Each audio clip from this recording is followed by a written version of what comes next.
রুদ্ধশ্বাস।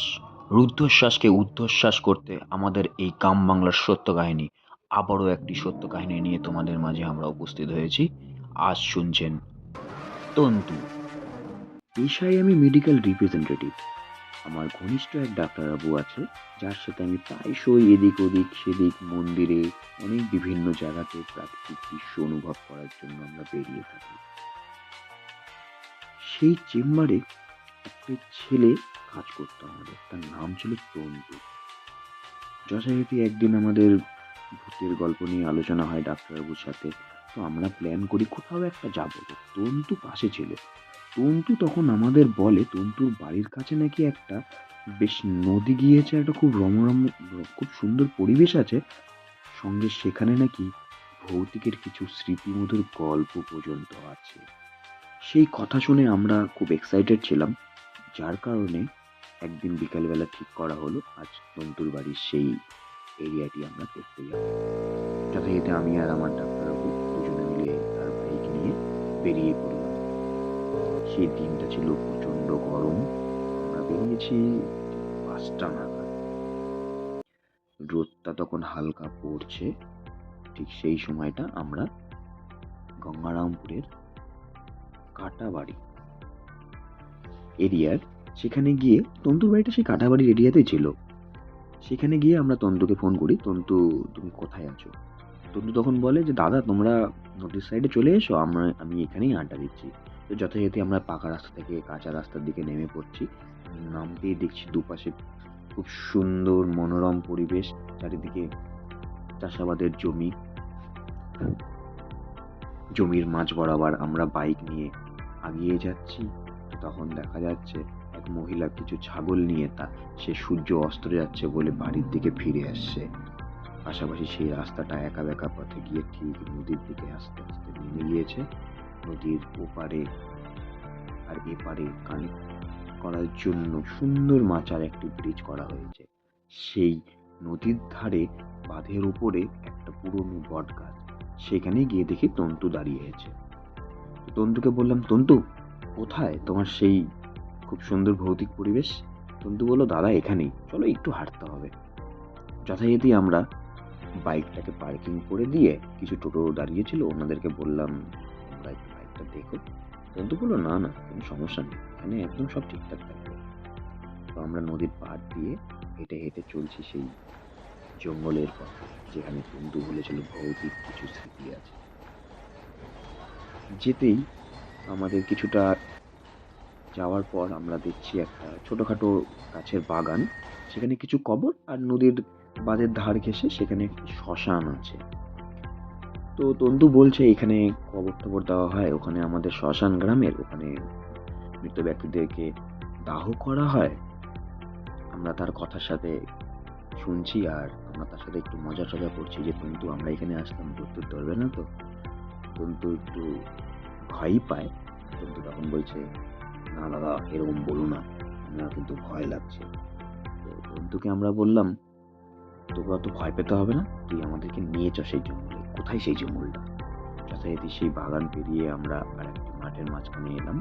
মাঠটা পেরিয়ে দেখছি নদীর থেকে যে বালু তোলে সেই রকম একটা রাস্তা করা আছে, যথারীতি যেখান দিয়ে ট্রাক্টর যাতায়াত করে, আর পরেই সেই জঙ্গল। তন্তু আমাদের বলছে দাদা এই সেই জঙ্গল। আমরা তন্তুকে বললাম চ ঘুরে আসি ভিতর থেকে। তন্তু বললো না না আমি যাব না।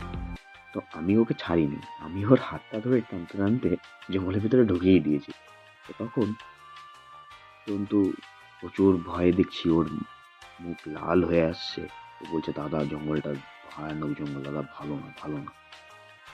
তো আমরা বললাম চ না কি হয়েছে, চল একসাথে তো আছি তিনজন, দেখা যাক কি হবে। তখন তন্তু ধীরে ধীরে আমাদের পিছন পিছন আগিয়ে যাচ্ছে। আমরা জঙ্গলের মাঝে যেতে যেতে তন্তু সেই জায়গাতে নিয়ে এলো। জায়গাতে নিয়ে আসার পর সেখানকার স্টোরি আমাদেরকে বলছে সেখানে নাকি হত্যা হয়েছিল বড় রাক্ষসের মতো। সেই জঙ্গলে নাকি ধীরে ধীরে চলে গিয়েছিল কে বা কারা।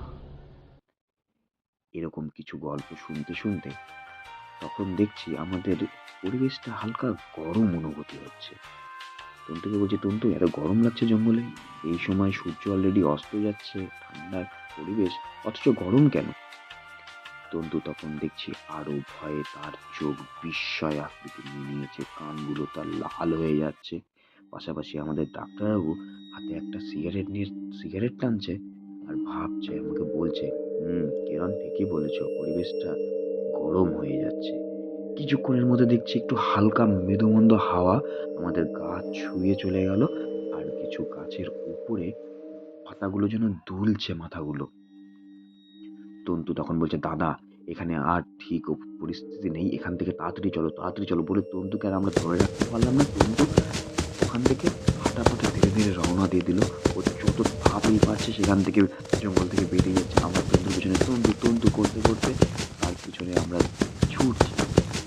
সে তন্তু জঙ্গল পেরিয়ে যখন মাঠে এলো তখন হাঁপাতে বলছে, দাদা পরিবেশটা সেখানে ঠিক ছিল না, পরিবেশটা অন্যরকম হয়ে গেছিল।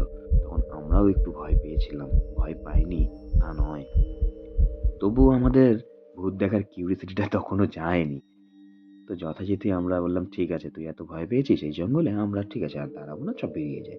তো তখন আমরা বেরিয়ে যাচ্ছি, যেতে যেতে আবারও সেই ফরেস্টের জঙ্গল আর কবর সঙ্গে শ্মশান পড়ল। ততক্ষণে আমরা আসার পথে মোবাইলে কেটোমিটার অ্যাপ ডাউনলোড করেছিলাম, যে দেখি তো কোথাও যদি কোনো অ্যাক্টিভিটি হয়, রেডিয়েশনে তো ধরা পড়বে, কোনো না কোনো সাউন্ড তো পাবো আমরা, একটা তো যা হওয়ার হয়েই গেল। তখন আমরা সেই শ্মশানের ওখানে গিয়ে কেটোমিটার অন করে চারিদিকে নেটওয়ার্ক খোঁজার চেষ্টা করছি, কোনো মতেই কোনো রেডিয়েশন ধরা পড়ছে না।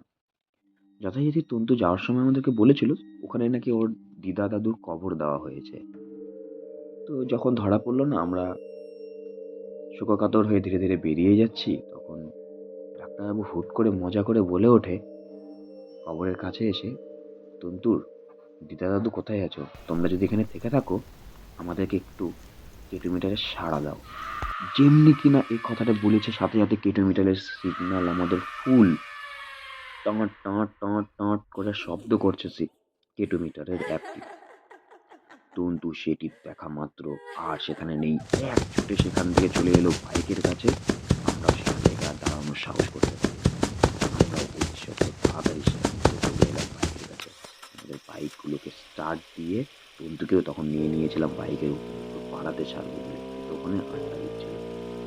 আমরা ওকে নিয়ে এসে পাড়াতে ছেড়ে তখন একটা চায়ের দোকানে দাঁড়িয়ে চা খাচ্ছি আর সিগারেট খাচ্ছি। তখন তন্তু আমাদেরকে বলছে, দাদা বেঁচে গেলাম আজকে, এত কিছু হয়ে গেল খুব অল্পের মাধ্যমে। তোমরা শুনলে আমাদের লাইফের একদম সত্য কাহিনী, সত্য ঘটনা। পরবর্তী পর্ব নিয়ে খুব তাড়াতাড়ি আসছি, সঙ্গে থাকো। আর প্লিজ সাবস্ক্রাইব করে নাও।